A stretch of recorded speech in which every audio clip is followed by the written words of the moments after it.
Hey everybody, my name is Ian. I work at the Fort Worth Public Library, and today I'm going to show you how to sew your own mask using 100% cotton fabric. And today I'm making it with ties. However, if you have elastic at home, you can use that instead.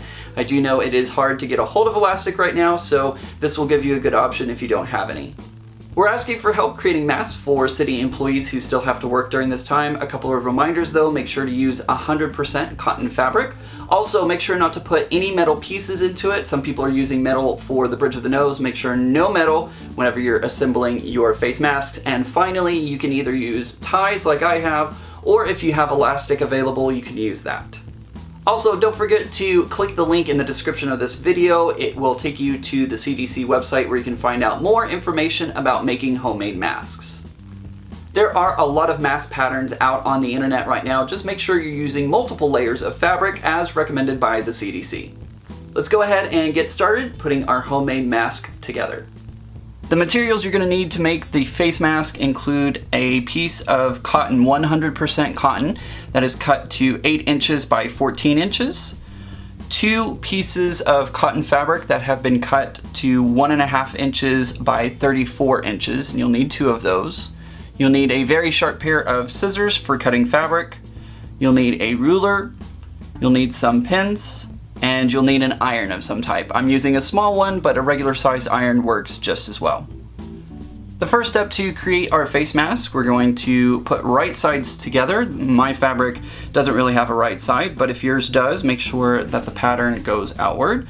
We're gonna fold it in half just like that and do a 1/4 inch seam across this end right here to form a tube. Now that I have it sewn on this side, my seam allowance is going to go on the inside, so I'm basically just going to turn it inside out so that it's a tube. Now that I've gotten it all turned inside out, or right side out I should say, I'm going to take my press and I'm just going to press these edges to make sure they're nice and sharp.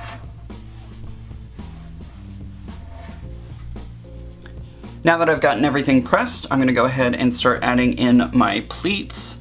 You want your pleats to be about 1 inch thick or 1 inch wide. That'll make it easiest.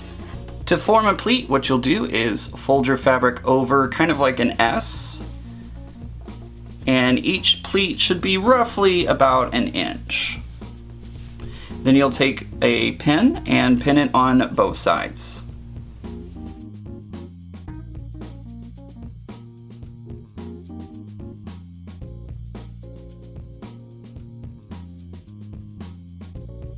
To form your next pleat, do the same thing again. You're going to form an S shape with your next row of fabric. Don't worry, it doesn't have to be 100% perfect.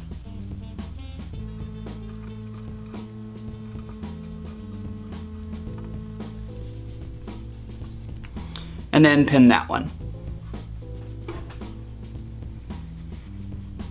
Now that you finished pinning, your mask should measure about 3 to 3.5 inches, just like mine does. And now it is time to go ahead and sew these pleats in. You're going to sew 1/4 inch on both sides, making sure to remove the pins as you're going along. Just don't let go of those pleats, otherwise you'll have to put them right back in again. Now that I've gotten everything sewn up on either side and my pleats are now sewn into my fabric, I'm going to take my press and just make sure that these pleats are well pressed and sharp.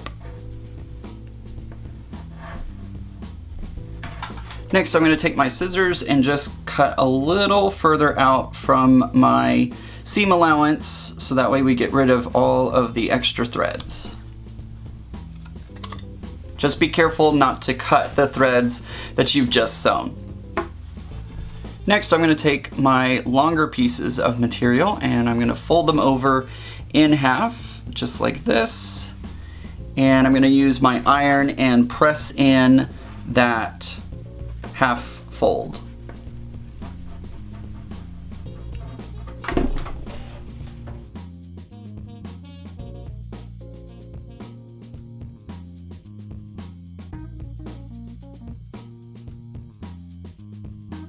Now that I've folded it in half, I'm going to fold each side in onto that press line, so that way we have basically the open end going right down the middle. I'm going to take my press or iron and just press that in.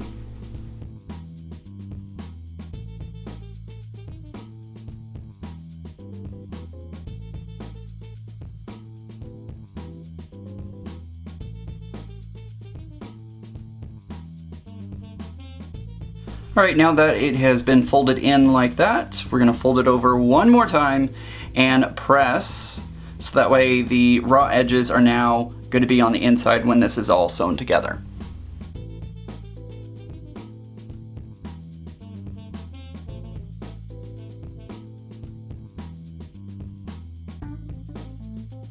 Okay, now that I've gotten my strap all ready to go, I'll match it up to my mask.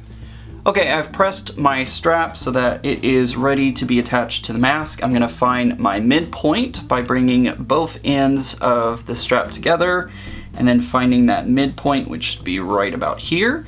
We're going to match that up with about the midpoint of our mask. So it should be something close to this, and I'm just going to put my mask into the fold of my strap, and then I'm just going to sew a seam right along this edge right here just to attach it to the mask. I'm not going to go all the way down my strap just yet.